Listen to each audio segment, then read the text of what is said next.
Hello and welcome to our channel Padhaku Keede. Students, आप सभी का स्वागत है हमारे चैनल पर। अगर आप चैनल को पहली बार विजिट कर रहे हैं तो प्लीज़ चैनल को पहले आप सब्सक्राइब कर लें और बेल आइकन को ज़रूर प्रेस करें ताकि आगे आने वाले वीडियोस के अपडेट्स आपको टाइम टू टाइम मिलते रहें। और हाँ, kindly like and share the channel. तो स्टूडेंट्स, आज हम इस वीडियो में डिस्कस करेंगे हमारा चैप्टर नंबर 3 जो आपका मैथ्स 10th क्लास की बुक में दिया हुआ है। और ये वीडियो पर्टिकुलरली पार्ट फर्स्ट होने वाला है, यानी कि आज हम चैप्टर इस वीडियो से स्टार्ट कर रहे हैं। So chapter is all about pair of linear equations in 2 variables. Students, इसके नाम को ही पहले हम डिकोड करते हैं। We will get a pair of equations, यानी कि एक इक्वेशन ना मिलके हमारे पास क्या होगा, पेयर ऑफ इक्वेशंस होगा। We will have 2 equations and equations भी कैसी होंगी, लीनियर इक्वेशंस होंगी। अब यू नो कि लीनियर इक्वेशंस, क्वाड्रेटिक इक्वेशंस क्या होती हैं। सो लीनियर इक्वेशंस वो इक्वेशंस होती हैं जिनकी डिग्री हमारे पास क्या हो, 1। और लीनियर इक्वेशंस भी हम पढ़ेंगे 2 वेरिएबल्स में, यानी कि हमारे पास जो अननोन क्वांटिटीज होंगी वो कितनी होंगी, 2। Let's say x and y। तो यहाँ पे इतना इंट्रोडक्शन या फिर इतनी नॉलेज लेने के बाद वी आर क्लियर कि लीनियर इक्वेशंस इन 2 वेरिएबल्स, यानी कि अगर मैं एक जनरल इसकी फॉर्मूला लिखूं, general formula for a linear equation in 2 variables, तो वो जनरल फॉर्मूला हमारे पास क्या निकल के आएगा students, it will be ax plus by plus c equal to 0। ऐसा क्यों? क्योंकि हमारे पास वेरिएबल्स क्या हैं यहाँ पर, x और y। a और b x और y के रिस्पेक्टिवली कोफिशिएंट्स हैं और c हमारे पास कोई भी कांस्टेंट है। और क्योंकि ये एक इक्वेशन है तो हमारे पास इक्वल टू का साइन जरूर आएगा और लेफ्ट हैंड साइड और राइट हैंड साइड इस इक्वेशन की हमारे पास इक्वल होंगी। So ax plus by plus c equal to 0। This is the general formula for a linear equation in 2 variables. तो स्टूडेंट्स, इस चैप्टर में हम इसी टाइप की इक्वेशंस पढ़ेंगे और उनके सॉल्यूशंस भी निकालेंगे। साथ ही हम इनकी ग्राफिकल रिप्रेजेंटेशन भी देखेंगे और ग्राफिकल रिप्रेजेंटेशन इन इक्वेशंस के बारे में हमें क्या बताती हैं वो भी सीखेंगे। अब ये तो हुई हमारे पास एक इक्वेशन। अगर हमें ऐसी ही दूसरी इक्वेशन लिखनी हो तो हमारे पास कोफिशिएंट लेट से हमने लिख दिया a1x plus b1y plus c1 is equal to 0। This is another equation, another linear equation in 2 variables. हमें इसी टाइप की 2 इक्वेशंस दी होंगी और हमें उसी से ग्राफ्स प्लॉट करने हैं, या फिर हो सकता है हमें इनके कॉमन सॉल्यूशंस निकालने हो, डिपेंडिंग ऑन द क्वेश्चन। तो स्टूडेंट्स, अब हम देखते हैं कि ये हमारे पास क्या है, लीनियर इक्वेशंस हैं। यानी कि जब हम इनको ग्राफ पे प्लॉट करेंगे तो हमें क्या मिलेगा, एक स्ट्रेट लाइन इनके ग्राफ के रूप में हमें सामने आएगी। ऐसे ही जब हम दूसरी इक्वेशन को प्लॉट करेंगे तो हो सकता है कि ये दूसरी लाइन इस पहली लाइन के, यानी पहली इक्वेशन के जस्ट पैरेलल आए, या फिर हो सकता है इसी पे कोइंसिडेंट करे, या फिर ये भी पॉसिबल है कि ये लाइंस सिर्फ एक बार इंटरसेक्ट करें। यानी कि 3 केसेस हमारे पास पॉसिबल आते हैं। ये दोनों लाइंस इंटरसेक्ट करें, हो सकता है ये दोनों लाइंस पैरेलल जाएं, या फिर हो सकता है ये लाइंस कोइंसाइड कर जाएं, यानी कि एक लाइन की जो इक्वेशन है वही दूसरी लाइन की हमारे पास इक्वेशन आ जाए। ऑलराइट स्टूडेंट्स, अब हमारे पास एक इंपॉर्टेंट चीज ये आती है कि what is the meaning of solution of equation. एक इक्वेशन तो हमें दे दी, लेकिन जब हमसे पूछा जाए कि कैलकुलेट इट्स सॉल्यूशन तो उसका मतलब क्या होता है असल में। अब जैसे कि हमारे पास ये इक्वेशन है 2x plus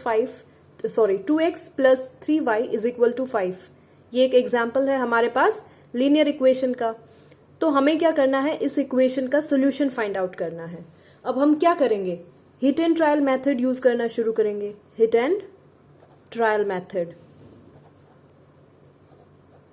hit and trial से हमने क्या किया, वी सिंपली नो कि 2 प्लस 3 इक्वल टू 5 होता है। इसका मतलब अगर x की वैल्यू 1 रख दी जाए और y की वैल्यू भी 1 रख दी जाए तो हमारे पास लेफ्ट हैंड और राइट हैंड साइड इस इक्वेशन के बैलेंस हो जाएंगे। हेंस वी विल से कि points x equal to 1 and y equal to 1, इसका मतलब कि 1,1 ये जो पर्टिकुलर पॉइंट है इस ग्राफ पेपर पे क्या होगा, this point will lie on the equation graph.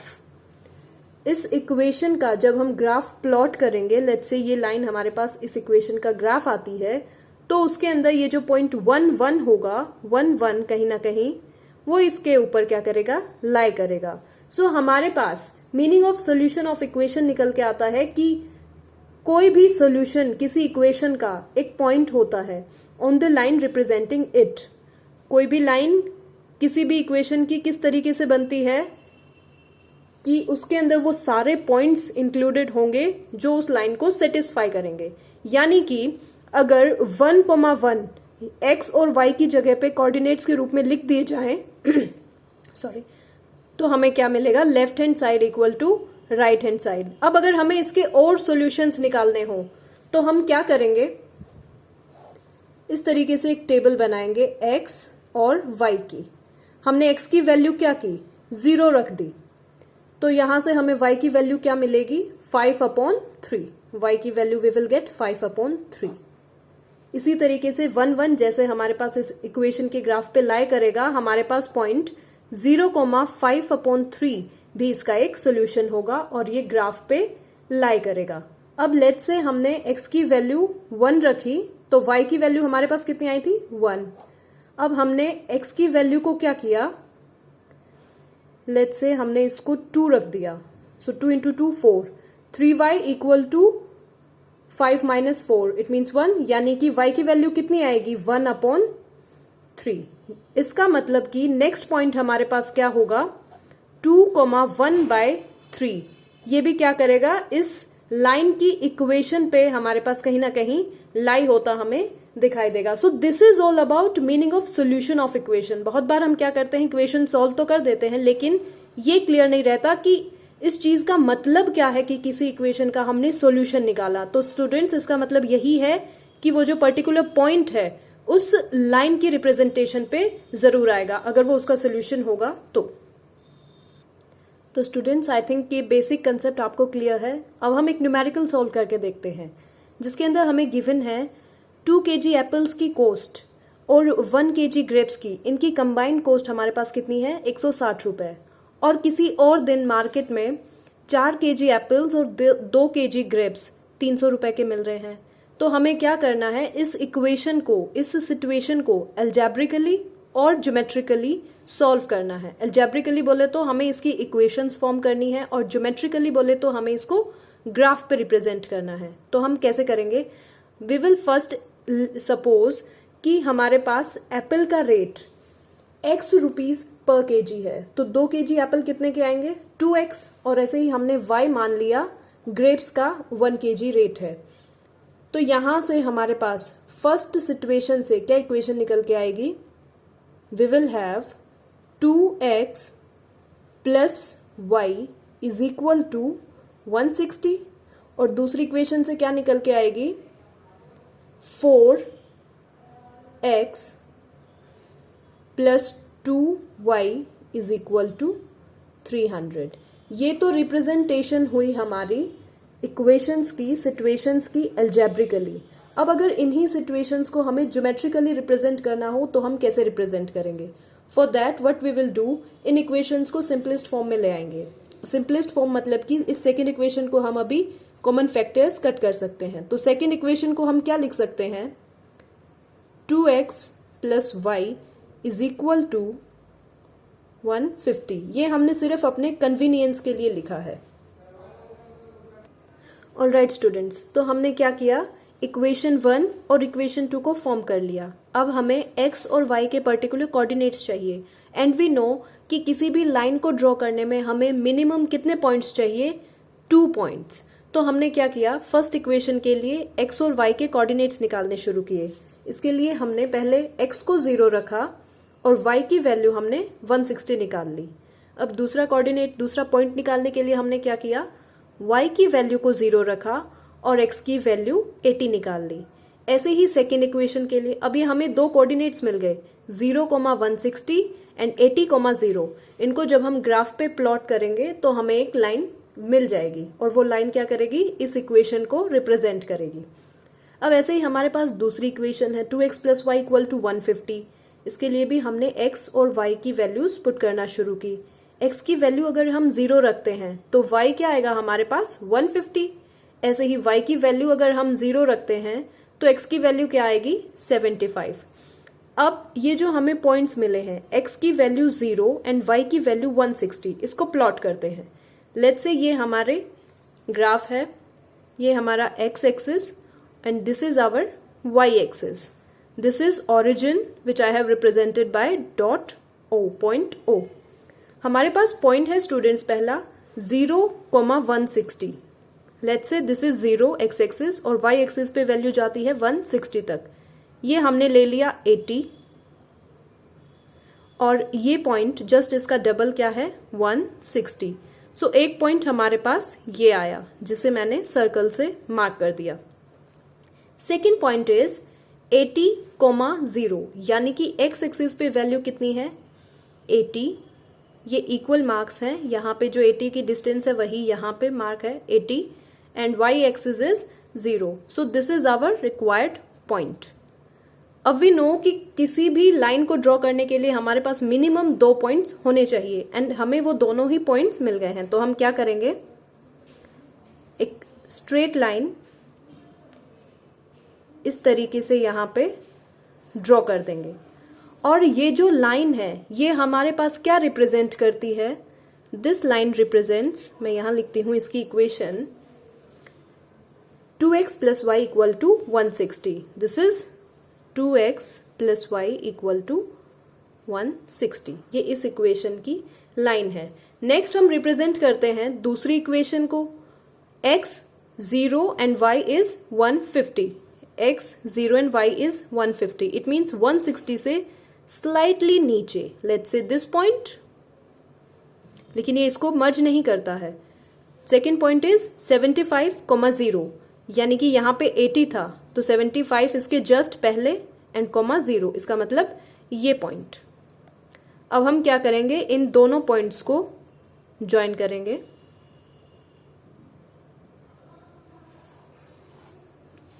So this is almost parallel और ये जो सेकेंड लाइन है ये हमारे पास किस इक्वेशन को रिप्रेजेंट करती है, 2x plus y is equal to 150। और स्टूडेंट्स यही आपसे इस क्वेश्चन में पूछा गया था कि आपको इस सिचुएशन को एल्जेब्रिकली और ज्योमेट्रिकली रिप्रेजेंट करना था। दिस इज एल्जेब्रिकल रिप्रेजेंटेशन और यही इसका क्या है, ज्योमेट्रिकल रिप्रेजेंटेशन। यहाँ पे आप देखेंगे कि ये जो दो लाइंस हैं ये हमारे पास पैरेलल निकल के आती हैं। ऑल्दो आपको ये दिखने में यहाँ पे थोड़ा सा हो सकता है प्रॉब्लम हो, बट दीज टू लाइन्स, क्योंकि मैंने यहाँ पे एग्जैक्टली स्केलिंग नहीं की है कि 150 एग्जैक्ट कहाँ होगा, but these two lines will be parallel to each other. अब मैं इतना शॉर्टी के साथ कैसे कह रही हूँ कि ये लाइन्स पैरेलल होंगी, तो इसके लिए भी हमारे पास रूल्स होते हैं। जब हमारे पास दो equations ax plus b y plus c equal to 0 और a1x plus b1y plus c1 equal to 0 given हो, तो वी कैन इजीली टेल कि ये इक्वेशंस हमारे पास इन तीनों केसेस में से क्या होंगी, या वो एक पॉइंट पे कट करेंगी, या तो वो पैरेलल होंगी, या फिर वो दोनों कोइंसिडेंट करेंगी। और ये सब कुछ हम सिर्फ देख के बता सकते हैं इन इक्वेशंस के x और y के कोफिशिएंट्स और कांस्टेंट टर्म्स को कंपेयर करके। सो स्टूडेंट्स, अब हम देखते हैं कि हम कैसे बताएंगे कि कोई भी दो इक्वेशंस, लीनियर इक्वेशंस दो वेरिएबल्स में अगर हमें गिवन हो तो उनकी जो इक्वेशन यानी उनकी जो लाइन हम ड्रॉ करेंगे, रिप्रेजेंटेशन होगी ग्राफ पे, वो लाइंस पैरेलल आएंगी, इंटरसेक्टिंग आएंगी या फिर कोइंसाइडिंग आएंगी, उसको हम जस्ट इसके कोफिशिएंट्स देख के ही बता सकते हैं। ये हमने जनरल इक्वेशंस लिख ली। This is let's say equation 1 जो पहली लाइन को रिप्रेजेंट करती है, और ये इक्वेशन 2 जो दूसरी लाइन को रिप्रेजेंट करती है, a1x plus b1y plus c1 equal to 0 and a2x plus b2y plus c2 equal to 0। अब अगर हमारे पास a1 upon a2 not equal to b1/b2, यानी कि ratio of coefficients of x in first and second equation is not equal to ratio of coefficients of y in first and second equation. तो हमारे पास क्या होगा, ये जो lines होंगी दो, ये इंटरसेक्टिंग होंगी, intersecting lines. And students, intersecting lines कैसी होती हैं, जो एक पॉइंट पे मिले, यानी कि आई कैन से कि इनके अंदर कोई एक पॉइंट ऐसा होगा जो कॉमन होगा और वो दोनों का ही सॉल्यूशन होगा। इसका मतलब कि इंटरसेक्टिंग लाइंस में हमारे पास इन दोनों ही इक्वेशंस का एक यूनिक सॉल्यूशन देखने को मिलता है, यानी कि एक यूनिक पॉइंट, एक यूनिक कोऑर्डिनेट हमारे पास ऐसा आएगा x और y का पेयर, जो कि फर्स्ट इक्वेशन को भी सेटिस्फाई करे और सेकेंड इक्वेशन को भी सेटिस्फाई करे। This is the meaning of intersecting lines. अब अगर हमारे पास a1/a2 is equal to b1/b2 is equal to c1/c2, यानी कि x के कोफिशिएंट्स का रेशियो बराबर है y के कोफिशिएंट्स का रेशियो बराबर है कांस्टेंट टर्म्स, तो हमारे पास क्या होगा, सारी ही चीजें इक्वल हैं। इसका मतलब कि लाइंस भी क्या हैं, एक जैसी ही हैं। और एक जैसी लाइंस को हम क्या कहते हैं, कोइंसिडेंट लाइंस, यानी कि उनके अंदर कोई डिफरेंस ही नहीं है, कोइंसिडेंट लाइंस। इस केस में लाइंस हमारे पास क्या होंगी, कोइंसिडेंट। कोइंसिडेंट लाइन मतलब आपने एक लाइन ड्रॉ की और दूसरी लाइन भी इसी के ऊपर ड्रॉ होती है, यानी कि पहली लाइन पे आने वाले सारे पॉइंट्स दूसरी लाइन पे भी आते हैं, यानी कि there are infinitely many solutions. हर एक पॉइंट जो कि पहली लाइन पे लाई करेगा वो दूसरी लाइन पे भी लाई करेगा। कोइंसिडेंट लाइंस में हमारे पास क्या होता है, इनफाइनाइटली मैनी सॉल्यूशंस।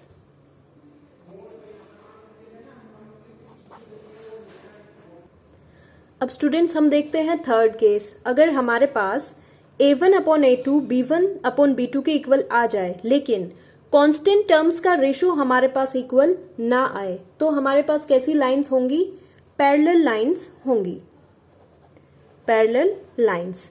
अब आप कहीं ना कहीं रिलेट कर पा रहे होंगे कि पिछले एग्जाम्पल में जब हमारे पास इक्वेशंस क्या थी,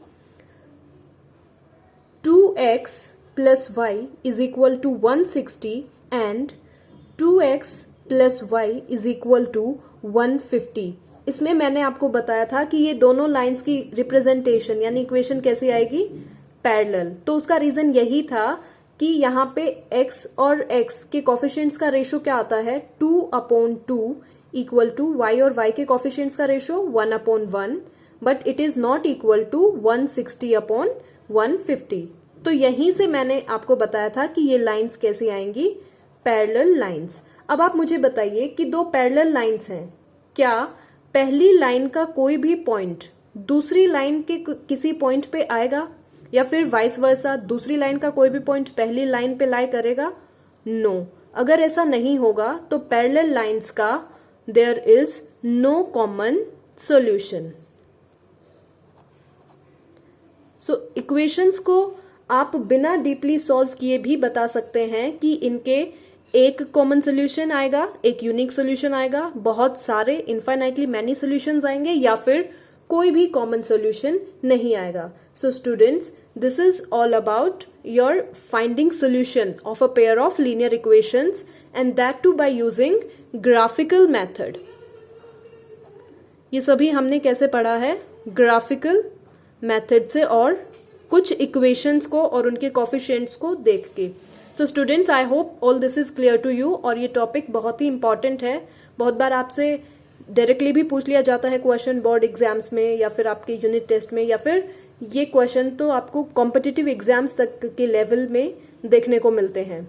सो stay tuned with your learning. आपको कोई भी डाउट है, you can definitely ask me in comment section. I would definitely try to answer you out there.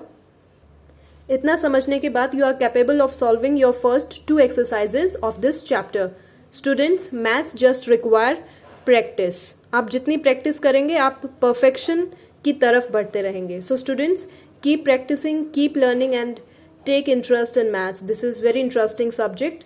Thank you so much. Take care of your health.